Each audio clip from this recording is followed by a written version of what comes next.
دوست اور نالج کے ناظرین، السلام علیکم۔ شداد کی جنت۔ عاد کے دو بیٹے تھے، شدید اور شداد۔ دونوں بادشاہ تھے۔ شدید تو تقریباً 700 برس تک بادشاہی کر کے مر گیا، اور اس کے بعد شداد ملعون بادشاہ بن گیا۔ جہاں تک اس کی بادشاہیت تھی، اسی کا حکم چلتا تھا۔ اس کو صرف حکومت سے غرض تھی، اور وہ اس میں ہی خوش تھا۔ اس کے ماننے والے کفر و شرک میں مبتلا تھے، لیکن اس کے عدل کی وجہ سے شیر اور بکری ایک ہی گھاٹ میں پانی پیتے تھے۔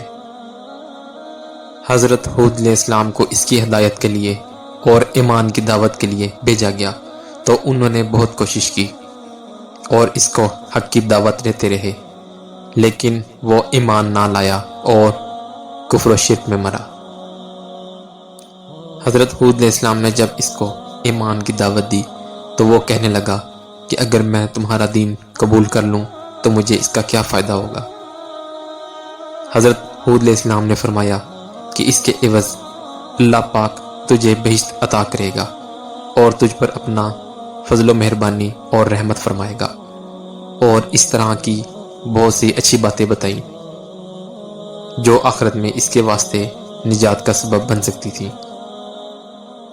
لیکن اس ملعون پر ان بھلی باتوں کا کچھ اثر نہ ہوا، اور وہ کہنے لگا تو مجھے بہشت کی بہت سی باتیں بتاتا ہے اور صفات بیان کرتا ہے، میں بھی اس دنیا میں اسی جیسی ایک بہشت بناؤں گا اور دن رات عیش و عشرت میں زندگی گزاروں گا، مجھے تیرے خدا کی بہشت کی کچھ حاجت نہیں ہے۔ اس مکالمے کے بعد اس ملعون نے اسی وقت ہر اس ملک کے بادشاہ کو خط لکھا جو اس کے تابع تھے، اور خط میں لکھا کہ تمہارے ملک میں جس جگہ زمین ہموار ہو اور نشیب و فراز والی ہو، اس کی اطلاع ہم کو جلد کرو، ہم اس میں بہشت بنانے کا ارادہ رکھتے ہیں۔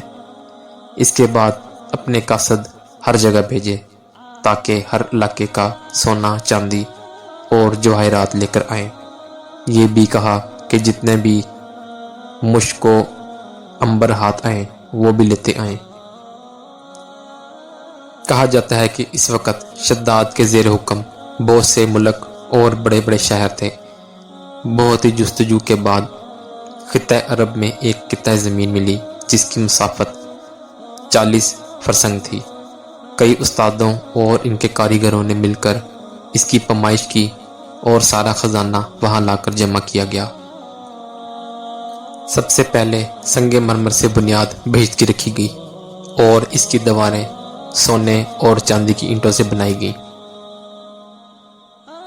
عاد ایک قوم تھی اور ارم اس میں ایک قبیلہ تھا، وہ اونچی عمارتیں بناتے۔ اس بہشت کی صفات یہ ہیں کہ درخت اس میں نصف سونے اور نصف چاندی کے بنائے گئے تھے۔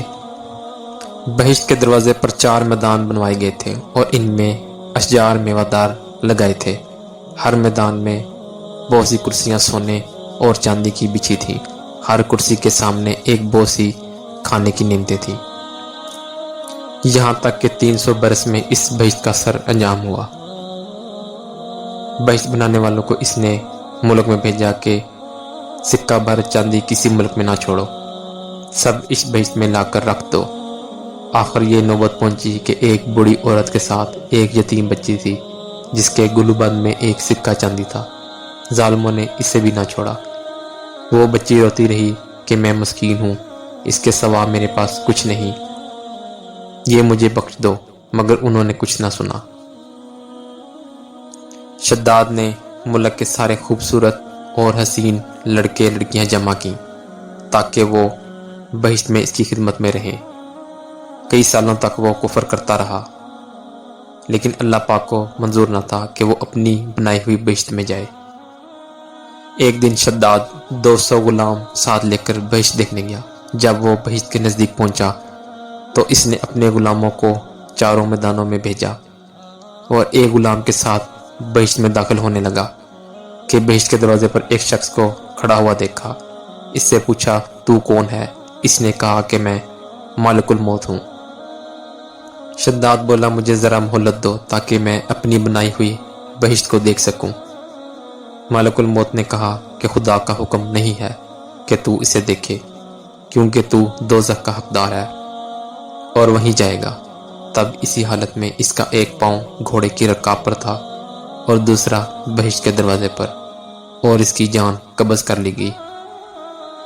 ایک فرشتے نے آسمان سے ایسی سخت آواز کی کہ اس کے سب ساتھی ہلاک ہو گئے اور وہ سب دوزخی ہو گئے۔ اس کی بہشت کو زمین کے نیچے دبا دیا کہ قیامت تک اس کا کچھ اثر باقی نہ رہے۔ بعد میں اللہ پاک نے حضرت صالح علیہ السلام کو قوم سمود کی طرف رسول بنا کر بھیجا۔ ایسی مزید ویڈیوز دیکھنے کے لیے ہمارے چینل کو لائک اور سبسکرائب کریں۔ اپنا بہت سا خیال رکھیے گا۔ اللہ حافظ۔